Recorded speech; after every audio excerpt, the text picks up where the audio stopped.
been a real pleasure. Has been and continues to be. We're going to be here for a while. Got some great music coming up later. They're going to be showing some films later on. Be sure to stop by the 101.9 booth over in the marketplace, and you can sign up to win this Beatles framed lithograph, limited edition.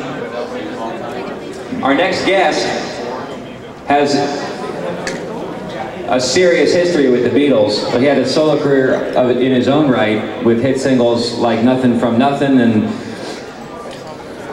what was the other one? Thank you. Will it go round in circles? I knew that yesterday. This is not... Will it go round in circles? That's right.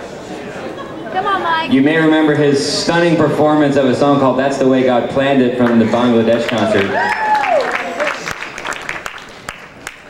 Of course, he played the organ on Let It Be and was on the rooftop with the Beatles during Let It Be. And we want to hear all about that. Will you please welcome the one and only Billy Preston.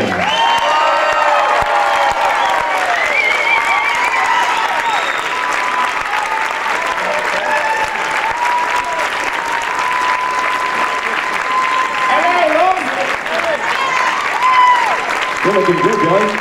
Estamos transmitiendo en vivo y en directo en exclusivo para MTV desde Los Ángeles, California. No, it's not. It's not. It's about my third, I think, huh? Mark? It's the third time I've been at Beatle Fest, I believe. The fifth time. The fifth. There's something about the fifth, huh? Go. Okay, yeah. Well, it's great to be here and see all the Beatle fans. There's nothing like Beatle fans. Nothing like you. So Billy, catch us up. What have you been doing since... Well, I've been recording a lot. I have a studio at home, and I've been doing an album. I did a gospel album, a pop album. Yeah, praise the Lord. Yeah. Where do you call home now? Los Angeles. This is home, yes. Yes, and I toured with Ringo last summer. Yeah. Well, we want to throw this open. Well, first of all, as you can see, we have a keyboard here. We hope that you'll play for us a little bit later on. Tonight we're supposed to jam, I believe, right? Okay. Maybe a little bit this afternoon. We'll see how things go. Maybe we can persuade you. I want to hear about the rooftop concert. I want you to set the scene. I want you to tell me about the rooftop concert, how that happened, and what it was like. It was cold. It was very cold. Well, what had happened was they were speaking about how to do a concert, and everybody wanted to see them again, so they couldn't think of a place where everybody could come. So John came up with the idea that let's go up on the roof and play for everybody. Yeah. So that's what they did, and it was exciting because we knew the cops were going to come, you know. So it was exciting. We got a chance to do all the songs that we had planned to do. So it was great. How many songs did you do? I don't remember, man. God, I don't know. No, we did about, I guess, 8 or 9 songs. Now, my recollection from watching Let It Be is that during the studio segments, there's a lot of tension between the different members of the group. Yeah. But when they get on stage, I keep saying on stage, when they get up and start playing up on the roof, there's a connection, there's a certain spiritual bonding that happened where they threw a lot of the negativity away. Did you sense that yourself? Oh, well, that happens with music, you know. When you start playing music, it's a healing spirit about it, you know.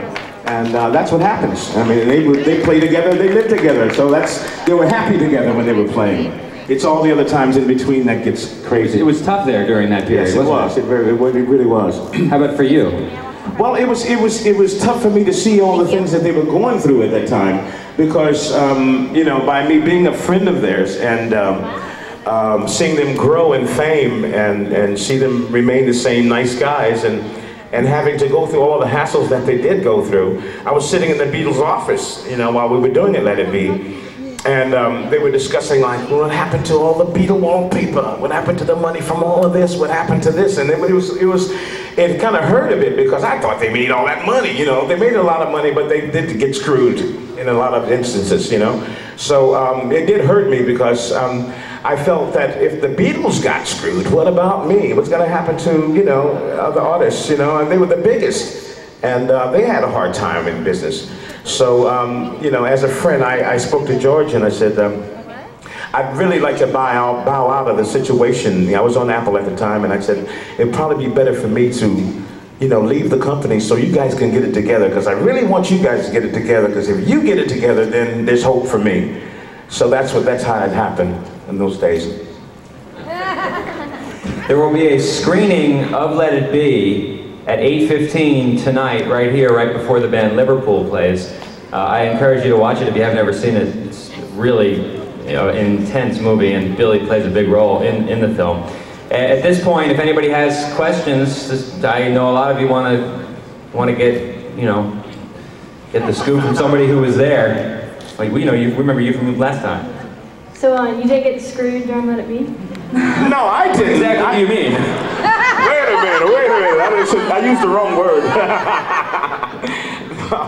No, I didn't. They took very good care of me. They treated me like a member of the band. You know, I was, yes, I got paid. Yeah, of course. I mean, you know. Yeah, but are you going to get paid today? Well, Mark, we'll see. I wanted to know, did you get annoyed by Yoko? Good question. Bold question. All right, Billy. Trying to answer this, and it's rough. Well, I mean, I was happy for John. You know, everybody, I guess, was happy that, you know, he was in love. But it was kind of a strange situation, because you'd speak to her and she wouldn't speak back. You know? I mean, she just looked at you, and it was like, yeah, I got annoyed, you know?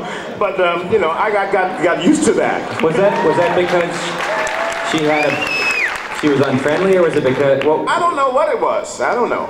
Nobody knew. That's what bothered everybody. Did you get the sense that she was sort of pulling him away from the rest of the Beatles? Well, I mean, everywhere he went, she went, you know. I mean, if he crawled under the piano, she went under the piano. I mean, it was like, you know, but it was a closeness there, you know. I was happy for him, you know. Over the years, though, we did become friends, you know. I had a television series on Nightlife, and she was a guest on it. And she came over and hugged and kissed me. And I said, whoa! So that was nice, you know. She was a nice lady. She was on, Mad About You, too. Once. Yeah, that was a good episode. Could you talk a little bit about your friendship with George, and have you seen him lately, and how's he doing? And also, I'd be curious if you've met his son. No one knows what he looks like. I saw him as a baby. I haven't seen him lately. But the spirit between me and George, we're like brothers, you know, and we have a thing about, we might not see each other all the time, but we're always together. When I was on Apple, I stayed at George's house, and he was beautiful. What a sweetheart he is. He's such a spiritual guy. And he bought an organ for the house for me.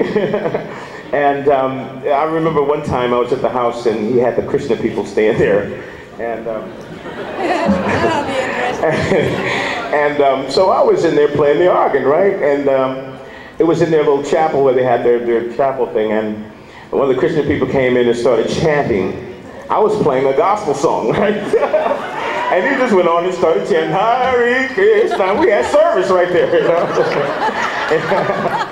But George is really great. In his studio, he has a picture of Buddha, a picture of Krishna, a picture of Jesus. I mean, he covers them all. He's really a sweet man. I have a question for you. Two-part question. Did you see the Beatles anthology, and during it, I think it was George and maybe a couple other guys, they said you being there actually was a catalyst for them. They became much more positive. And did you see the anthology? And what's your reaction to that?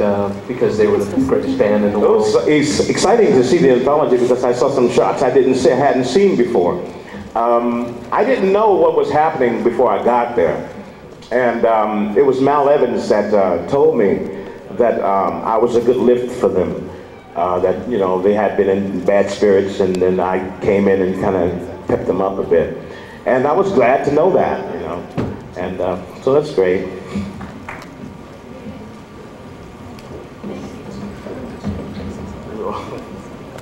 Hi, Billy. I'm going to Mr. Preston.